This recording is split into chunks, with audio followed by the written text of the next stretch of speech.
Okay, so the Grand Northern Conspiracy is a massive theory, and we can put, I guess, a link to the Reddit, the pages where you can read all about it in the show notes for this podcast.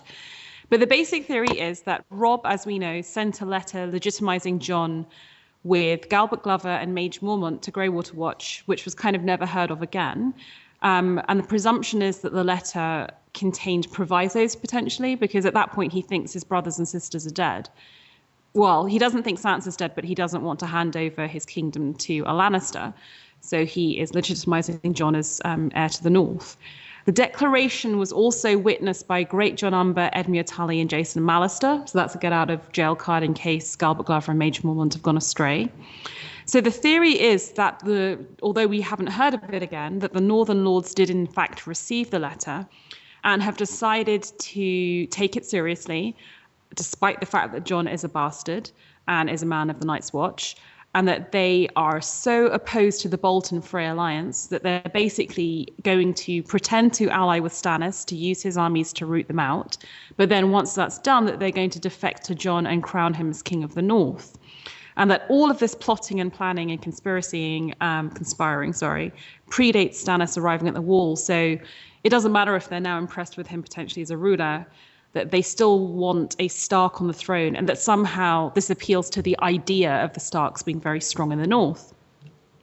And the apparent evidence for this theory is the kind of open declarations of defiance by people of various houses in the North, and even by people quite young. So you've got little Lyanna Mormont saying, Bear Island knows no king but the king in the North, whose name is Stark, capital letters. And then you've got Willa Manderly, who says, the city is built upon the land they gave us. In return, we swore that we should always be their men, Stark men. And then you have Wyman Manderly, the North remembers, and the Mummer's fast is almost done. But actually, if you want to get really sort of metatextual, there's a lot of sort of songs that Lord Manderly chooses to have played, and people have read into the lyrics of those songs that they hint at the coming of the Stark King. And also there's a lot read into the fact that although they say the name is Stark, they don't say Rickon. So is it John Stark? And the idea is that, so basically it's all the major houses of the North who are conspiring, that you can take it to an even more sort of like crazy crackpot level and say that there are all sorts of other people conspiring, such as Lady Stoneheart. Has she gone up to the neck to join forces with Reed, Mormont and Glover? Is the Blackfish involved? And then the one that I find the most interesting is what's up with Barbary Dustin, because apparently she's allied with the Freys. But then she goes on this quite bizarre guided tour of the crypts at Winterfell, and is she apparently checking out Wex Pike's story that Bran and Rickon have escaped? So, you know, and then there's this really interesting phrase that Lady Dustin says, where she says, this is in discussion with Frey, she says, Lord Wyman is not the only man who lost kin at your red wedding fray. They all had men with the young wolf, even Dustin's out of Barrowton. And then she parts her lips in a thin feral smile and says, the North remembers Frey. So there's all these people who apparently could be working to bring back the Starks. And there are two kind of, I guess, opposing things. Number one, even if the theory is true, would Jon accept? And there's a very interesting thing where he's basically in the final sort of chapter of Dance with Dragons, where Jon says in this sort of kind of mad, I don't know how you would describe it, sort of fit. I am the Lord of Winterfell, Jon screamed. It was Robb before him now, his hair wet with melting snow. Longclaw took his head off. And also, do you need to have this Grand Northern Conspiracy? Because it's possible just to believe that there are a lot of Northmen who feel pissed off with Bolton Freys for different reasons, who do want to root out Bolton Freys, who are happy to let Stannis do so, but then probably will just install Rickon as Lord of the North, and then whoever happens to be king in King's Landing just say, look, can we just go back to how we were as before? So, and also, like, why hasn't anyone told Jon? So sort of similar to the Dora and Arya situation. No one tells Jon. So yeah, the first thing, I think the only point at which Jon would accept being king is if the wall had come down, the others had been completely defeated, and there was no more any Night's Watch. You know, the Night's Watch had stopped existing. I think that's the only scenario in which Jon would. Oh, and all of his brothers and sisters would have to be dead as well. Yeah, So but you could very easily see a situation where Jon, having been killed as Lord Commander of the Night's Watch, and we can all see that something. I think a lot of us believe the wall might not survive whatever's going to happen. He might feel released of his vows to the Night's Watch because he's been killed and resurrected if he's going to be resurrected. So he might feel able to take it. He might feel able to take it, but his siblings would still be alive, right? And he's already made it very clear, this is my sister's castle and I'm not going to take it. I don't think he also knows that they're alive. He's aware of that fact. Yeah, and I think he could easily find out that Bran and Rickon are alive as well, since Sam knows. Well, he knows Bran and Rickon are alive because he saw Summer at the... Well, no, but Jon doesn't know. Jon isn't sure. He isn't sure, but I think that he could put it together. He knows Sansa's alive. She knows Sansa's alive. He was offered Winterfell, and he refused it because he thinks it belongs to Sansa. So I don't think that would change. I think even if he did die and come back, I don't think that would change. But then, arguing against myself, he knows that Sansa's alive, but he also knows that technically she's still married to a Lannister.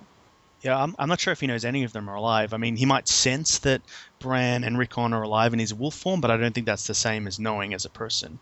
I'm pretty sure everyone thinks Arya is dead. He's been told that Bran and Rickon were burnt beyond recovery. He knows Catelyn and Robb are dead, and his father's dead.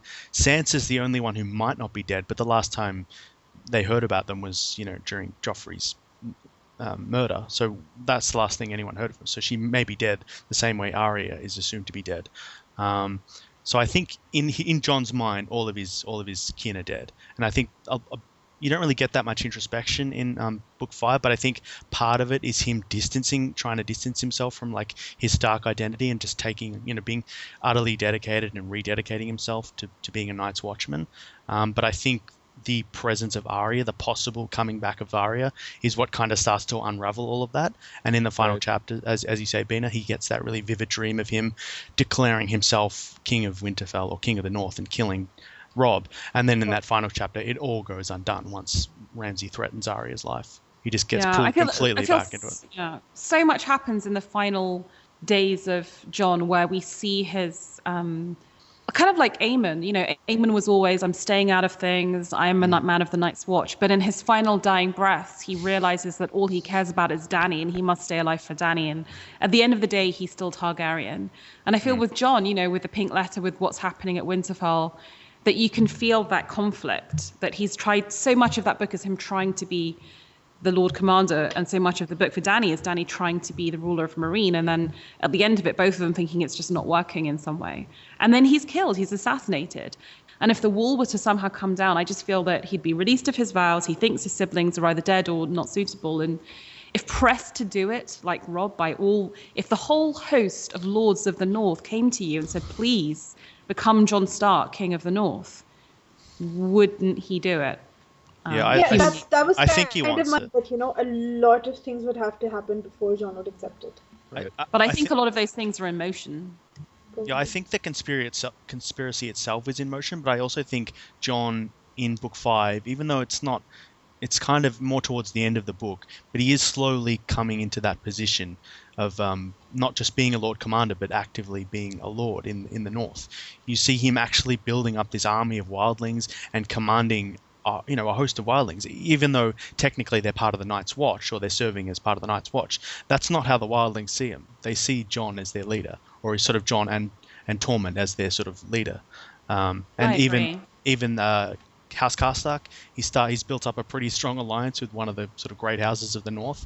I mean, that's not nothing. Karstarks are a pretty big force in the North. So he's slowly starting to branch out and take on responsibilities that do not come under the Lord Commander's purview. And I think it's necessary because he's facing something that no Lord Commander has ever faced before, the return of the others. So I think there is rationality behind it. But he is slowly positioning himself, and he is starting to want to be king. That's the key point, right? Yeah, that's the absolute key. That's Not important. just that he's positioning himself as a lord of forces other than being the Lord Commander, but just that feeling comfortable with the idea of being an aristocrat, because all the way through, he's really uncomfortable in his own skin. He thinks of himself as a bastard, as an outcast. And even when he's made Lord Commander, he's very uneasy with that concept of power. And, through Dance with Dragons, you see him realizing, I can't be friends with Sam anymore. And Sam realizing, yeah, he's now different to me. He's put himself above me. And that's right. That's what he has to do.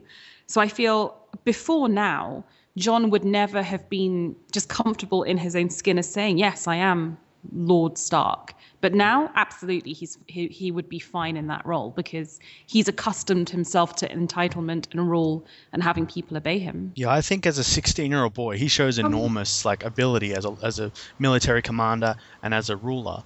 But he's always held back by those conflicting kind of nagging identities, that sense of really low self-esteem, being torn between, the Night's Watchmen and the Wildlings and the Starks. But if he was to sort of stand up and claim, I am a Stark, this is what I am, absolutely, he could, really flourish. Do you think this will make it easier for Jon to accept his Targaryen ancestry whenever Halden Reed decides to show up? I don't know if that'll come into play. I can't see Jon becoming... I don't think he would want the Iron Throne. I don't think that's kind of... No, I'm not talking about the Iron Throne. I'm just, talking about accepting himself as being part of, the rightful king's family or just, I agree with Duncan. I don't really think it really matters that much. I think that it's just not... It's a non-factor, which is one of the reasons why I tried to kind of poke holes in the R plus L equals J theory, despite the fact that it's so solid, obviously, with details. But, I just think that... I just don't think it's a part of Jon, really. I just don't think that it's important to who he's going to be, whether or not he stays with the Night's Watch or joins and becomes Lord Stark of Winterfell. Yeah. When I say I don't think that either. I think Jon will. It doesn't matter if he finds out he's Targaryen or not. He'll always be more Stark than anything else. But that's exactly right. Like the way he identifies as a Stark isn't because he was born a Stark or his bloodline. I mean, that's part of it. But it's the fact that he was raised as a Stark, and he wasn't raised as a Targaryen. So I don't think he would identify with that house, even if he found out he was sort of came from it. But I think the Targaryen thing might play more into the kind of prophecy of Azor Ahai. That might be why it's relevant, because Azor Ahai supposedly came from that bloodline. Yeah, he might ride a dragon, possibly. I don't know. Yeah, he might. He's probably going to need a dragon. I mean, a direwolf can only take him so far. That's right. Yeah. Again, we only have 2 books left to do all this. They're big books, though. I mean, the biggest upset to this conspiracy would be that Jon is just dead and he doesn't get resurrected. Yeah, that's not happening. It couldn't happen. It couldn't possibly happen. It's funny though to me, like that. Despite that fact, there's all this evidence to the idea that Jon is the heir that they're all interested in. Yet, in reality, the other Stark children are more alive to us as readers than Jon is at the current moment. That's right. You keep having to remind yourself that none of the characters have the benefit of your kind of, bird's eye view. Well, who knows Rickon's alive at this point? Because that's true. And crew, potentially he's given that information. So if Manderley knows Rickon's alive and he sent Davos off to get Rickon, right? So that means, to me, if this conspiracy works, that means all the Northern Lords know that Rickon's alive. So all this evidence of the Grand Northern Conspiracy could equally point to crowning Rickon. Yeah, exactly. Yeah, I don't really buy that. I was going to say too. I don't buy the leap that they're all interested in crowning Jon so much, like some of the details about Uncat picking up the document from Hagsmire and those sort of things. I just think that I like the ideas that it presents about the North being discontent and really being loyal to Starks and those sort of things. I think that the logical leap comes in when they say that it's all in service to Jon. But there's that potential there. But I don't know. I think that the situation with Davos and Rickon is going to be interesting with how that sort of mix plays out, because I don't know if that was just manually trying to like get another option available or if that is his primary one. It seems kind of like a fool's chase to me. I think the fact that he's a Stark is worth getting. Like, even if they don't want to crown him in particular, he's worth getting because he's a Stark, and he's a good contingency plan if Jon doesn't work out. It's a huge publicity coup to produce a Stark kid, right? I mean, that's huge PR. Definitely. It's a huge banner around which people can unite. And I believe there's a Northern conspiracy. I believe Manderley is hugely involved. I just don't believe it's grand and as, Lady Stoneheart and Blackfish and all these other people are involved. I think it's around crowning a Stark, whether it's Sansa or Rickon or whoever, right? I think it's Rickon. And that's it. You don't need to believe it's as developed as all the crackpot theories would have you believe. The reason I think they would rally around Jon is because like winter is coming and they need a strong leader. Like a boy lord isn't going to be able to be Lord of Winterfell. They're essentially going to have to rule in his place. But Jon has like proven himself a really strong military commander. He's journeyed beyond the wall. He's faced winter. He's fought the wildlings. He's commanded the wall for a year. They've actually had lords go up and see him, Mountain Clan lords go up and observe him actually partaking in the sort of activities of a lord when he marries Elise Karstark and Signar of Fen, and he's sort of amassed this pretty sizable wildling army. So I think he's proven himself a more apt Lord of Winterfell, even if he was born a bastard, than Rickon would prove, especially now that winter's coming. I mean, you know, during summer you can play your Game of Thrones with the South, but when winter comes, the northern men need to like buckle down and, you know, entrench themselves around their king or their lord. Huzzah. Okay, so if I buy your theory that, okay, he's a bastard, but he's a great war leader, they're in war, so they'll choose him. What does Wyman Mansley think when he hears that Jon has been killed at the wall? Like, what's that going to do to the Great Northern Conspiracy? Well, they crown Rickon. But I agree with you that, you know, they're probably going for Rickon instead of Jon. But actually, Jon would make more sense in this case, considering the state that the North is in right now. All the confusion. Jon might be a better leader to get behind. But I think they're probably going behind. They're going for Rickon. Yeah, I guess they'll have to crown Rickon, yeah, and just kind of rally around him. Because his claim would supersede Jon anyway. Well, I guess if the legitimacy... Jon could be regent. No, if Robb has legitimized Jon, then Jon's older. Yeah. Jon just becomes a legitimate son of... That would be law. If he's legitimate, then he comes before Bran, Rickon, and Sansa. Job done, right? No, I think the law is actually, you know, that a legitimized son comes after all of your actually legitimate children. Well, according to English law, it depends how he's worded it, right? If Robb has said, I am going to legitimize Jon because my siblings are dead, then someone could challenge the legitimization and say, but his siblings are alive, so that wouldn't have been the intent of his will. But if my understanding of English law, and not that Westerosi law should be English law, if Robb has just said, I legitimize Jon, full stop, in his letter, and then under English law, Jon would just basically it just goes in age order. So Jon becomes king, no questions. So the next question is, do we buy that someone has that document that potentially legitimizes Jon? Do we buy I don't know. See, that's the thing. I don't know if I buy into the... I think there's a northern conspiracy to use Stannis, to outroot the Bolton's phrase, and to use Rickon. I'm not sure if the letter still exists. I'd like to think so, because I need a reason to see Howland Reed, and I think it's neat, but I'm not sure. Yeah, I'm not sure. There's a couple of variations on the conspiracy that could be at play. It could be just... I mean, it could just be the Manderleys and the Glovers siding with Stannis, and that's the extent of the conspiracy. Or it could be this kind of communication between the various great houses, which there is some evidence for. We do see some evidence between some communication between the Greywater Watch and Bear Island. One of the what are they? Mormonts knows some stuff that she probably couldn't know about her mother. There's communication between the Manderleys and the Umbers and what's her name? Lady Dustin. She knows things that only Manderley would know. So it does speak to a conspiracy that the reader isn't necessarily privileged to. And I guess, it could be them siding the Boltons and the Stannis and the Baratheons against each other. I guess the question is, what are they going to do, the Victor? Like, obviously they would just kill Bolton because he's a monster. But what if Stannis were to triumph? What would they do with him then? So there's a really cool crackpot theory, which may just, my usual thing is providing the most stupid ass theory out there. That's great. Apparently Stannis is gonna, because he wants to like execute Theon in a weirwood, right, or next to a weirwood tree, and that some weird shit's gonna go down that's gonna make Stannis believe that Jon is really the prophesied coming of whatever, and that he's gonna switch to bend the knee to Jon. Because it's just so obvious. Because Stannis is always like, I'll never bend the knee, I'll never bend the beat knee, and then he suddenly will. So there is a crackpot theory out there that through a bizarre chain of events that Stannis switches to Jon. If you'll find out he's not Azor Ahai, which is one of the driving forces behind him, that he is prophesized to save the world, and that he'll find out it's Jon. Can you imagine if he sees Melisandre or somehow sort of resurrect Jon, and if he sees some weird spooky old god related shit go down, at Winterfell. It'll be Bran that does it, obviously. That'd be awesome. Yeah, exactly. And Bran will be Tree Bran will be involved. And that, can you imagine the psychological shock to someone as stern and committed and driven as Stannis, and so entitled as Stannis, to suddenly think, oh shit, I'm not the rightful. And by his own logic, if he truly believed Jon was the rightful king, he'd have to bend the knee, because he's all about whoever is the rightful king, So it'd be insane. I mean, there's no evidence for this really. It's quite crackpot, but I think it'd be hilarious. But even if Stannis recognizes that Jon might be Azor Ahai instead of him, does that make him think that Jon is the rightful king as well?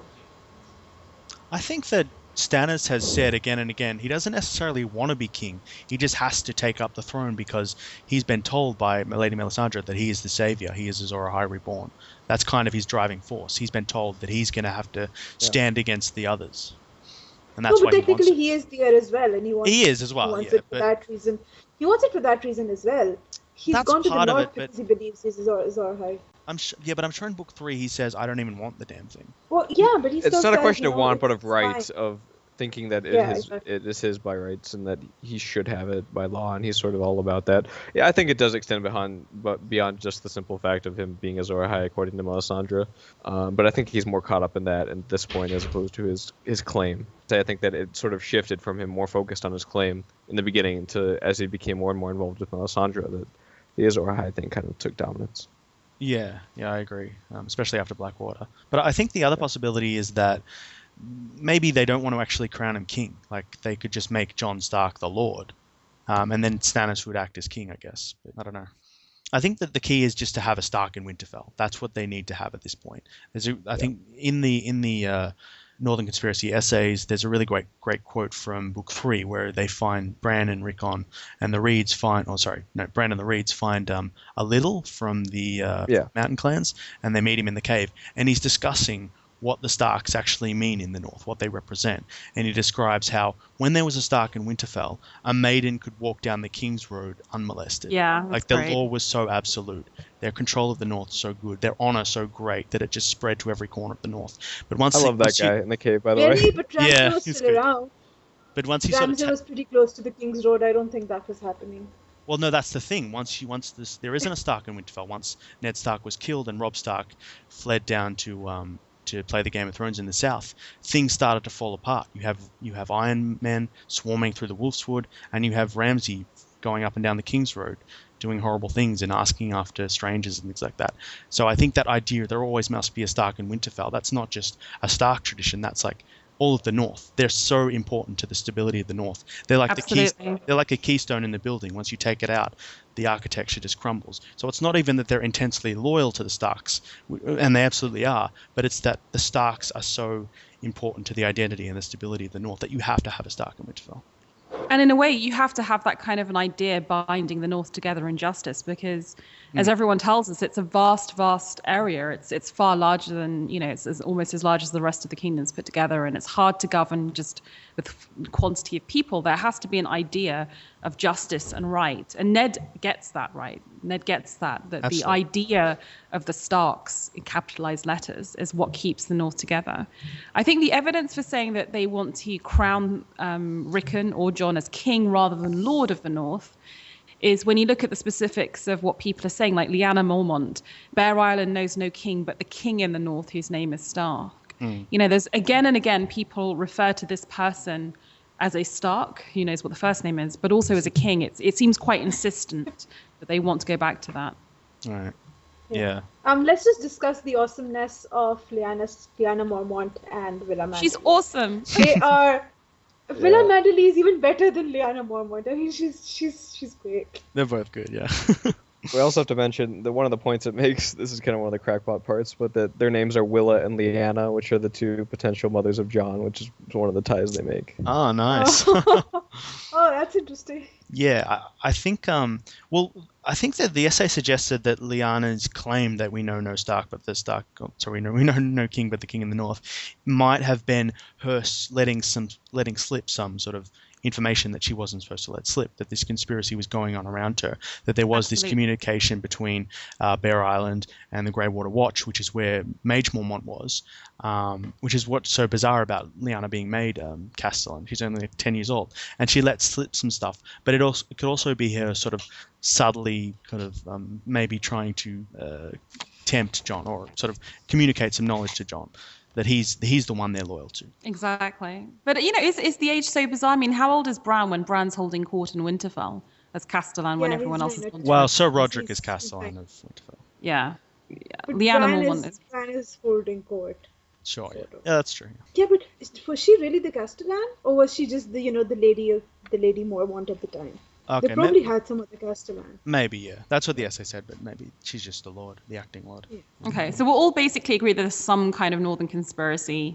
It may or may not have to do with the letter and Jon, but there's something going on, which is awesome. I love some of the little details that the overarching conspiracy, there is obviously something there, but there's a lot of little things like talking about Lady Stoneheart, possibly. I don't even know if she's involved in the Northern conspiracy, but there's some stuff where she may have a spy in the Frey camp. She may have a bit more agency than she sort of appears to have in Brienne's encounter with her, because we see Jaime discussing the Freys leaving, and Tom Seven Strings is there, and then the second they leave, they're captured by the Brotherhood and hanged, and no one can figure out where they got that information. And then later, Jaime leaves Tom Seven Strings with Edmure. So maybe there's a bit of communication between Lady Stoneheart and Blackfish and all that. But this is all very speculative. But, I buy it though. I think that makes sense, and also I like the theory. This is a little bit more out there, but I like the theory that Harwin is potentially the hooded man in Winterfell. I think that he's a likely candidate as opposed to some of the more crackpot ones like Haldon Reed and Benjen. Well, the specific evidence they give is that he calls Theon a kinslayer, which is interesting because none of the Stark children are actually his kin. Only someone who actually lived in Winterfell and saw them treating each other as siblings would call them kin. So it points to someone actually being in the Winterfell sort of household unit. And Marwyn would fill that position because he was, I think, the stable master, but he's also connected to Lady Stoneheart and the Brotherhood Without Banners, which again, connects everything into this conspiracy that may not be there, but it's fun to speculate. Yeah, I like just the basic cognizance of Lady Stoneheart. I like to think that she actually is plotting it to some extent. I don't know if it extends to the whole idea of her taking the crown to give it to Jon or to one of her other children or something. But I do like the idea that she is still calculated to some extent, and I look forward to seeing how that plays out, especially with Jaime and Brienne. Yeah. One other detail I really liked in the conspiracy is sort of questioning the common idea that George really subverted the fantasy genre by doing these non-conventional things like killing off Ned and the Red Wedding and stuff, and yet it questions those if they're really cliche breaking, because sort of Ned dying sort of fits the tone of the wise figure, like say like an Obi-Wan Kenobi being killed off so that the true protagonists can kind of realize themselves, and also Robb not being really a true main character. Agreed. Yeah. That's right, yeah. I actually thought it might be worth pointing out, because obviously Amin's doing this whole Supreme Court of Westeros thing with Stefan Sassa from Boiled Leather, and Stefan Sassa actually did rule on whether the Grand Northern Conspiracy is real or not, and his ruling was that it wasn't real, and that it was just all too far involved for his liking, that the letter would survive and all the stuff would happen. And he said it just speaks to fans really wanting, we all say that we love George R. R. Martin because he does this subversive stuff like kill off the main characters, but ultimately we still all want the Starks to win, and so that's why we all like to believe in the Grand Northern Conspiracy. He thought it said more about the fans than the text. Sure, yeah. There is definitely a sort of fan appeal. Conspiracy. There probably is some sort of Northern conspiracy, but it's not as grand as the part I really think is more fan than truth is the Jon part. I think that we just want Jon to take that role really badly because we like Jon. Well, I was resistant to it at first because he spends so much time saying, I'm a Night's Watchman. This is my role. Especially at the end of Book 3, he makes that decision. My place is here. I swore to the old gods. That's what I respect. Because, Stannis obviously was going to make him swear to R'hllor and all that. But I think in those final two chapters, something is pulled. It's almost like, especially that connection to Arya. It's almost like blood is thicker than oaths or something. Yeah, and It's like and the reason Maester why we Aemon get is that. pulled back to that even after 80 years of being a maester, he's somehow pulled back to that familial identity, and I don't think Jon's going to resist it much longer. Exactly. I think if a conspiracy existed, Jon would say yes. For exactly your reasons, Duncan. I feel something's happened to him. I think the death scene of Aemon, so beautiful, but I think it made that point too. And yeah. Oh, Also, I can't wait for the next book. That's right. Also, Yeah. if he is resurrected, he'll have fulfilled his Night's Watch duty, vows, inadvertently by being killed. Yeah, exactly. So my dad. That's a nice legal loophole. But the kind of person Jon is, he'd probably take the oath all over again. Yeah. Oh, he's such a douche in some respect. No. He's like his dad. He holds his honor so dear. It's like, come on, get going. So one of the things the conspiracy brings up is him sort of giving up on the honor in the face of defending the realm, and it could be that. I mean, that could be further proof that he's going to stick with the Night's Watch to defend against the others. But it also could be that he thinks that the best route is indeed to side with the Starks and to resolve that issue and unite the North against the others. That's one of the theories it proposes to. Yeah, I think a lot of those separations that the North has hung on to for the past couple hundred years, the separation between the Wildlings and the Northmen and the Night's Watchmen, it's all kind of just melding into one now that this huge threat is looming over them. Like, they can't afford to be squabbling amongst themselves. They have to really just unite at this point. That's why I think, all of these northern families, they realize winter's coming. They know what winter means.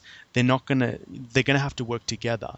Get rid of these two foreign parties, the Boltons and the Baratheons, so that they can face winter as a unified front. And I think the same with Jon has kind of realized that as well. They can't keep fighting the Wildlings. They need to make peace with their enemy. They need to man the war with their enemy. They need to fight. The living need to fight the dead at this point. The conspiracy is just good because it kind of imposes an order on what is right now total chaos. Like, that's right. To try to imagine how this would all play out, where they're united, seems impossible without this framework, especially with the stuff going on the wall with Jon dying, and obviously there's going to be a huge conflict between the Night's Watch and the Wildlings alone, compared to all the stuff going on in the North too. It's just you need something. You need something to hope that the North won't just be completely decimated if the others do come. Well, that's kind of what's fun about, Littlefinger brings it up. The High Lords will make, the chess masters will make all of these plans, and then one little pawn will move out of place to just ruin everything. And that could be how it plays out. It definitely could be like that. But the thing is, we don't really know about it, so we're not really aware that it's kind of fallen apart. So I don't know. Maybe it is just fans kind of putting things together in the hopes that the Starks will have a glorious resurrection. There are little quotes here and there, like the wolves will come again. And the final book was originally going to be titled A Time for Wolves. So I think Martin is alluding to this return of the Starks that the conspiracy could facilitate, but it's hard to tell. Were there any other little bits to the conspiracy you guys picked up on or really liked? One thing I noticed was in the final Theon chapter, he hears a war horn to the north, and he assumes it's Stannis. But what we actually find out later is Stannis is to the south, so it might be a separate host. That is led by Robert Glover. We find out that Manderley has been raising soldiers and warships and taking them in secret up the White Knife. So maybe Robert's been, being held there as in a garrison or something. Also, I think I added my notes. Sorry, go ahead. Sorry, last point. They keep sending out scouts, and none of them return, or very few of them return. And that doesn't make a lot of sense. Like the Boltons keep sending out scouts from Winterfell to track Stannis' movements, and parties of them don't return, which they assume Stannis has captured or killed them. But from Stannis' point of view, we don't see any scouts. So the possibility is that they're feeding information to Robert Glover's host or a separate host, or they're joining him. But again, speculation. But it's fun to speculate. Just one point I had was that while I do think that there is credence to the idea that Lady Dustin is in the conspiracy, I don't think she's the greatest actor to ever live. I think she does genuinely still have a grudge against Ned and all of that. I think that hatred is real. It's just that she's interested in unifying the North and getting out the Freys and the Boltons out of there as much as anyone. Yeah, I believe I the just story. think she has family who died at the Red Wedding, so she hates Ned, but she hates them even more. So. And they're more active threats.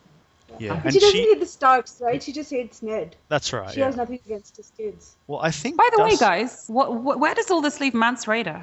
Oh. Not in a good spot. I don't know. It's hard to. You sort of have to figure out who sent the letter before you figure out what position Mance Raider's in. Because if they figure out that the Spearwives are, it seems like they caught the Spearwives towards the end of Theon's chapter. So they must figure out that Mance came with them. So he's probably locked up or being tortured by Ramsay. I think how would Ramsay know that was Mance Raider? I mean, I don't think the Spearwives were the kind of women who would get taken. They probably kill themselves before being taken by a person such as Ramsay. So, or they would go down fighting or something like that. Correct me if I'm wrong, but I believe in the final Asha chapter we see Mance and Theon arrive in Stannis' camp. Is Mance there? I know Theon's there. Not Mance. All right, yeah, maybe not Mance. The Spearwives are with him. Are they? Wait, with Theon? No. The Spearwives don't escape. One gets killed on top of the wall. How does Theon get to Stannis? He's picked up by the Umbers. Well, Theon jumps, right? Theon jumps from the wall with Jane, and then he's captured by one of the Umbers. Yeah, Mors Umber, I think, takes him from the walls. Because And taken to Stannis. Yeah, it seems like Stannis' host is kind of coming up to Winterfell and then falling back at various points. So maybe he picked him up there. But that almost implies that Jon or the Spearwives have contacted Stannis, that if Umber knew to be there. So maybe Jon sent word down that Mance was trying to. Oh no, but he couldn't reveal Mance's location, could he? I don't know. Yeah, it's very confusing. Yeah, it's confusing how the Umbers knew to be there when Theon jumped down. No, they were outside the walls anyway, right? So the enemy was just hanging outside the walls? Yeah, they were the ones beating the drums, weren't they? Wouldn't they be shot by arrows? I guess the blizzard was so fierce at that point. No, they were the ones beating the drums, right? Those were Umbermen. Yeah, but were they part of Stannis' host? Presumably, no. I think they were part of Stannis' host. I think they were probably the advance guard or something. And they were just sitting outside the walls of Winterfell beating their drums. Yeah, that's exactly what they were doing. I think they were just trying to drive everyone inside mad. Okay, fair enough. Sorry, just to return to Lady Dustin for a second. I agree with you, Zach, that I think the story is genuine, that she really does hate Ned. But I think the sort of Grand Northern Conspiracy essay seems to imply that she's putting it on like really thick, and she warns Theon not to tell Ramsay. But she must know that that's exactly what Ramsay's slave is going to do. He's going to go and tell exactly what he heard to his master.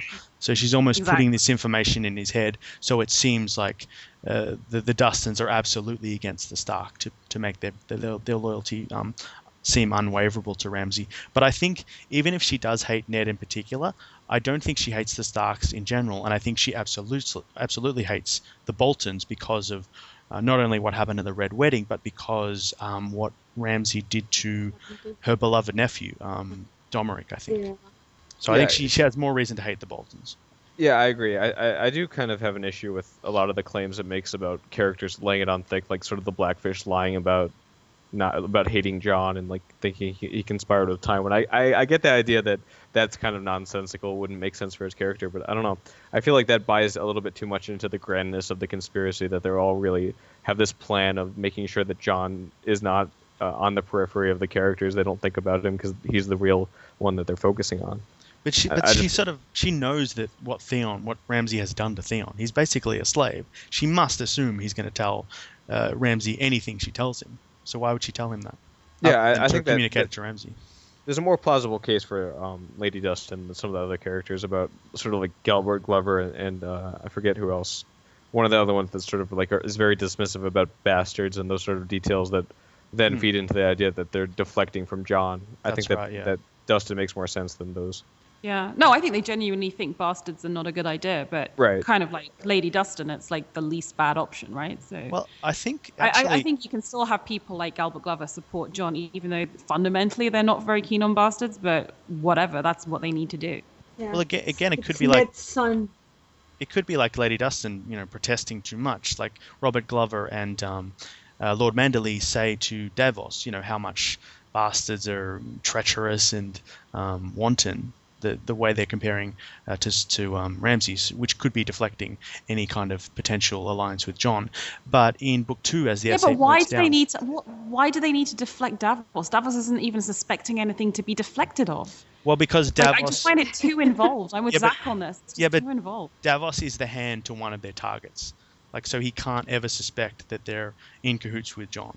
But Stannis isn't really a target. He's just the guy they're going to use. They're not kind of anti-Stannis so much as they're not for him. Well, not a target in the sense that they want to hurt him, but he is the major piece in their game.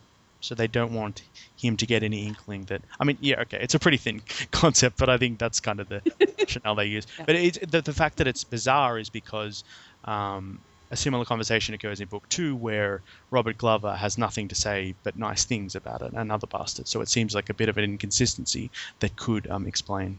Yeah, but you know, that spur kind of stuff, it's so minute. That could just be like Jane Westerling's hips. You know, George R. R. Martin Yeah. is not J.R.R. Tolkien. I wouldn't describe that as minute. He brings up her hips at least twice at the end of each chapter. Which again tells you something really creepy about George R. R. Martin's attitudes to women. I think he should have like a swear jar where every time he mentions someone's hips or the size of Ariane's nipples, he has to put like $5 in a jar for charity. Oh god. Aren't Rosalind Frey's hips investigated as well? Doesn't Catelyn Yeah, we actually need a- go to the Meister We need a diagram just to, of all the hips confirm if she can measurements. have... I mean, Catelyn actually goes to the Meister to check if she can, she can have kids safely. Catelyn's on top of it. Okay, is that everything on Grand Northern Conspiracy? All for me, yeah. Alright, cool, awesome. So I guess that's it, guys. FeastDance episode 6 completed. Oh, I kind of feel nostalgic. Yeah. We need a we flashback. still have the Myronese plot, right? Yeah, but that can be its own episode, I think. Yeah. I think so. And I think we've got It means we can finally do a Winds of Winter spoiler chapter discussion. Yeah, I'm looking forward Yeah. we should do that. That'll be good, yeah. But I just do want to give a shout out to Glenn, who basically originated the whole FeastDance thing and kept it on track. And it was just such a nightmare to organise, and it's been so much fun. I've got so much more out of Dance with Dragons now. So thanks to Glenn in absence. Definitely, yeah. Yeah, I really enjoyed it. That was like the first couple of episodes I heard of VOK. That's what got me into it. So good work, Glenn. Sorry he couldn't be here, but hopefully he can make the Marinese Knot episode. Indeed. It definitely was like the framework that VOK built around, so it's been a big deal, and it's kind of sad that it ends, but it's gonna be good to move on to new stuff. Yeah, but yeah, Aw. I'd definitely be down for a Winds of Winter sort of chapter reread, or first read, I guess, in February or something. Awesome. Say she had our need for more A Song of Ice and Fire. Excellent. But now we've got Lord of the Rings, and I think that's going to be like 10 episodes. That's right. Maybe one longer. one reread ends, another begins. Yeah, we're basically going at the pace of the quest. It's going to be Just take the Eagles. 9 days on Weathertop. Just take the Eagles, that's right. Cool. Okay, well, thank you very much for organising, Duncan. It's been cool. And, No worries. Thanks for everyone Thank coming you. on, and thanks Sorry, I for had to coming at the run last in minute. and out. No problem. Yeah, no worries. And Nadia, I guess I'll speak to you later. Yeah, in a few hours. Awesome. Oh my god. It's a podcast day of epic proportions. Good luck, guys.